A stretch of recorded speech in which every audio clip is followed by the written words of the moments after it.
Such a big day today. It's Halloween. A, yes, happy Halloween. Tell me what you're going to be in the comments below because I love talking about Halloween costumes. Two, it's an FAQ because we haven't done one in a really long time. And C, you are going to meet the newest member of our family, which makes sense today because it's Halloween and she is the reason that we picked the costumes that we did. But before I tell you all about that, hello, I'm Mrs. Soap and Clay. Let's make stuff.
How's it going, Sudsers? Welcome back to the channel. You're at Soap and Clay, where we make all the soapy things, and we are here for an FAQ for day 212 of 365 days of soap. And also, it's Halloween, which is cool. And every year right now, while the children are still young enough to allow us to do this, the whole family likes to theme our costumes around, one central theme. And this year we selected Harry Potter, which might sound weird because you might assume, because I'm so into Harry Potter, that we've done it a whole lot before. A, we actually haven't. We've actually never done it before. But two, we decided to do Harry Potter this year because we got a new family member and she pretty well fits the bill to be a perfect character within the theme. So are you ready to meet our newest family member? Hi, baby. Hello. Hi. Hello, baby. How's my girl? Oh, how's my girl, huh? Oh my goodness, how's my girl? How's my girl? Oh, hello, baby. Thank you for the kisses. Thank you. This is Mazikeen. Now, Mazikeen is our newest little family member, and she's just a little bitty pup. But we thought she would be a perfect fang this year for a Harry Potter themed Halloween thing. And so that's what you're going to be today, huh? You're going to be our little fang? Are you super ferocious? I think you're super sleepy. Are you super sleepy? Yeah, so Mazikeen is our newest addition to the family, and I've been talking about her, but I haven't actually introduced her, so I thought today was a perfect day, and she doesn't need to wear anything for the costume today. Now, hi, you wanna, do I get down? Yeah, you can get down. Here we go. Now for the FAQ today, we are going to be talking a little bit more in depth about things like Superfat, what you can use in your soaps, and also what I would never use in my soaps, because those are things that actually I get asked quite a bit, and I have opinions. So let's dive right into the FAQ and we will talk about them there. Now, before you get any ideas, no, we do not have more Sanderson Sisters soaps in stock. I just thought that the stamping of this would be fun and fitting for Halloween. But yeah, no, they're gone. They were gone immediately. They're not coming back. All gone. But yeah, so Superfat. There are a number of reasons why one would use Superfat soaps. I personally, when I am teaching classes and doing the things, I recommend all, especially new soapers, that they Superfat at least at a 3%. And that is to essentially offset any potential mistakes they made in their calculations of their lye. So if you have extra, Superfat, if you have extra oils in your recipe that the lye is not going to touch, then it sort of gives you like a cushion for any sort of miscalculations that you may have done with your lye solution. So that's essentially what a Superfat is, right? You take the total amount of oils that you have in your recipe and you then run your calculations based on the saponification value of each of those oils, and that gives you how much lye you need in a batch to turn all of the oils in a batch into soap. right? If you were to use that, that would be at a 0% superfat. But you can also do a superfat at whatever percentage you would like. I typically stick around 7% with all of my recipes. I very rarely go above 10% unless I am doing like a kitschy bar, right? Like a 100% coconut oil fat with a 20% super fat. That's very much a thing. It's very cool. Yeah, sure, for sure. But yeah, so what you would do in that, you can do it one of two ways. You can either add more oils to your batch, or you can discount the amount of lye that you put into the total batch. So either way really works. So I actually do prefer to do a lye discount instead of increasing the oils, but you know, it's different strokes for different folks. And honestly, if you are making soap and you are using a lye calculator, it's going to do that for you one way or another. I do recommend that everybody actually learns how to calculate their saponification and all of their lye by hand, so they don't actually need a lye calculator though. But you know, if you want to do the thing, soapcalc.net, very good one. Brambleberry also has one in there on their website that works pretty well for the, you know, beginner soapers. And so yeah, cool, do that thing. But so now back to the reason of why would you superfat? In addition to, again, giving yourself a buffer zone just in case you mess up a batch, the biggest benefit of superfat is going to be having oils that essentially are so freeform within the batch that, again, not enough lye to fully saponify every single oil that's in the batch. Therefore, there will be oils that will be imparting their oily goodness throughout the soap. And for the biggest reason is, you know, to create a more moisturizing bar. Really, that is that's an interesting place to just sort of be, though, honestly, in the soap world. Not as much within the United States, but for sure within other countries. I mean, really within the United States as well. It is you can't exactly make claims that say, you know, as far as whatever, that's a different video completely.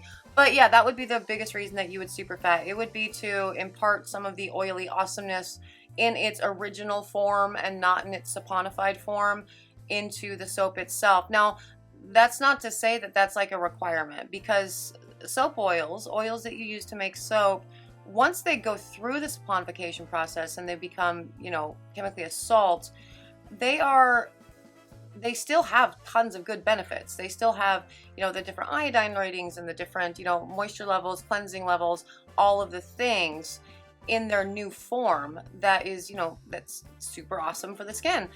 But it's still a little bit different than having an oil, again, in its kind of unadulterated form existing within the batch. And so yeah, superfatting is definitely, it's something that I really do recommend everybody play with, and everybody's going to find their own different sweet spot, as it were, when it comes to superfatting their batches, to see, you know, where they really fall and the type of lather that it can create and all the things that they're going to, you know, love or hate with superfat. But ultimately, at the end of the day, I really do recommend, yeah, superfat all of your soaps, because fun. And this is actually kind of admittedly a weird little teaser thing that I'm doing here. Because as I said, I'm out of the Sanderson sister soaps completely, and I'm actually out of the majority of the Princess and Villain bars. But we have, you know, Small Business Saturday coming up. 10 Days of Thanks is coming up. And for those of you who have been, you know, one of my Sudsers for years and years, you know exactly what 10 Days of Thanks is. For those of you who are brand new, because YouTube, you don't, but this is just a teaser for what's to come next, really, in the 10 Days of Thanks stuff. So I actually get messages all the time where people coming into the shop or asking, because they've been, like, you know, watching the YouTube videos and doing the things, do you put inserts, you know, random thing in here into soaps? And or can you put insert random thing here into soaps? And the answer to that is almost always yes to the can you for everything. As far as the things that I personally put into soaps a whole lot, I mean, clay, obviously. obviously, all the time clay, for sure. Milks, yes, you know, coconut milk, oat milk, for sure. Beers and wines, you've seen me do a lot of that. Hard A, you can absolutely put a hard A into soaps. I have done it before on the channel, showed you how to do it. Pine tar is a weird one for me. I don't actually use pine tar, I use pine resin because it has a little bit less of a bad rap. It's a kind of a controversial product, really, with the pine resin thing these days. Yeah, no, and silk fibers. I mean, lots and lots of things, for sure. Like corn silk, corn husks. I do that too. You can put almost anything into soap. Now, as far as the things that I don't put into soap, I usually don't use sodium lactate. Like, almost never. I think I can count on one hand the number of times I've used sodium lactate in a recipe in the past, you know, let's say 4 years. I don't really do it. I have it, I don't do it. Just because I don't like the extra step.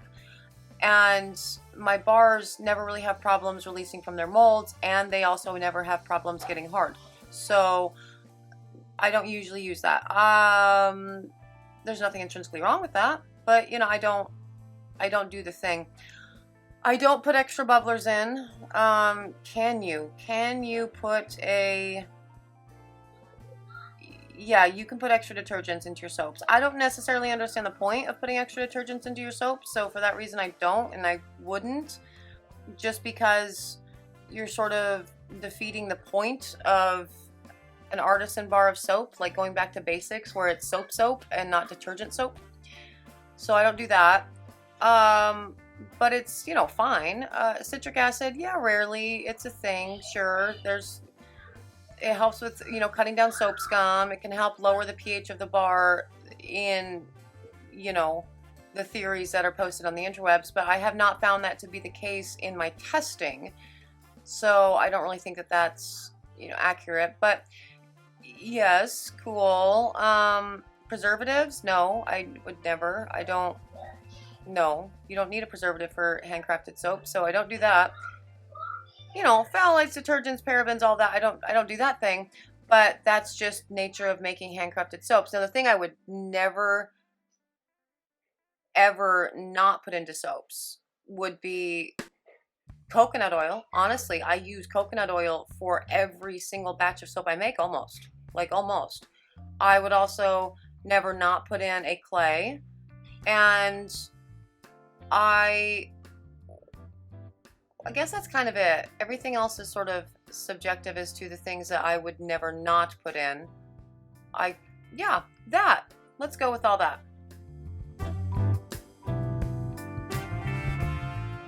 So legit, like the list of the things that I have either never tried and also would never try in soaps. Like I will never in a million years, a million billion years, ever, ever, ever, ever, ever do it.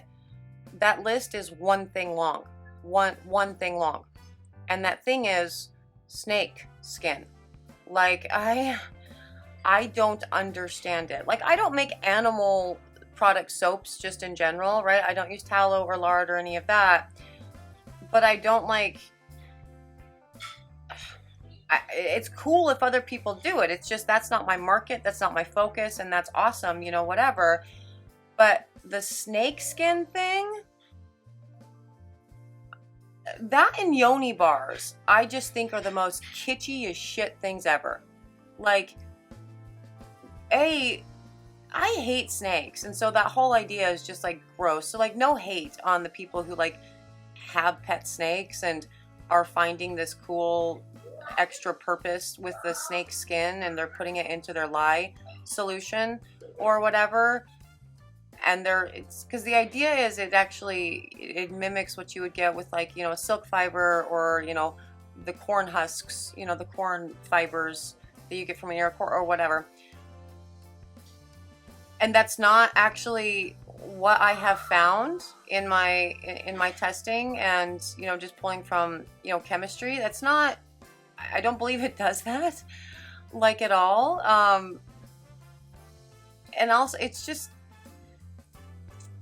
I don't really think it imparts anything of value to the soap in my experimenting with, well, not even experimenting, because again, I won't do it. I won't even touch a snakeskin.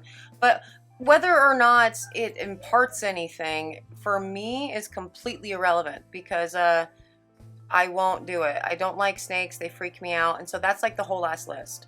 I would never put snakeskin in my soaps because snakes freak me out. That's it. That's the end of the story.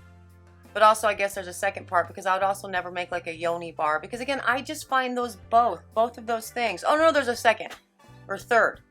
Breast milk. I won't do a breast milk soap.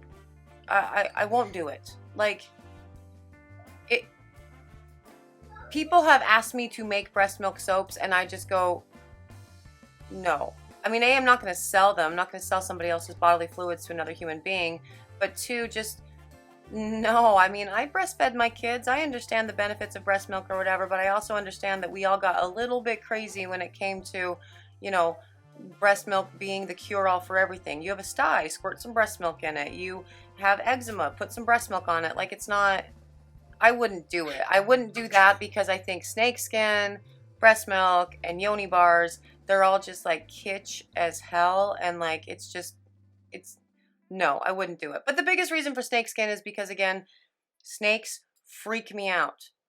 But that Maleficent bar is super cool.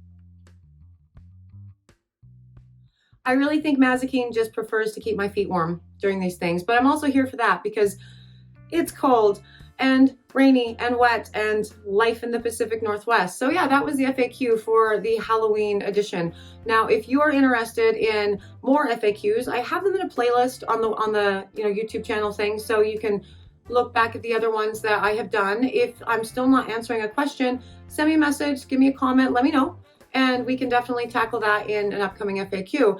If you are interested in being notified when said FAQ drops, you should subscribe to the channel. You can click that little button, subscribe, it's a word, and you could come along for the soapy ride, and you will be notified when I drop the next FAQ.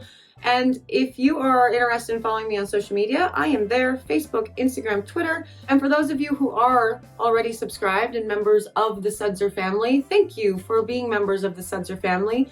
You are amazing. And I hope you guys have an excellent Halloween filled with lots of spooky surprises. And yes, stay safe, have fun, do all the things. I am done for the day. Thank you for joining me for another round of 365 days of soap. I will see you guys all again tomorrow. Bye.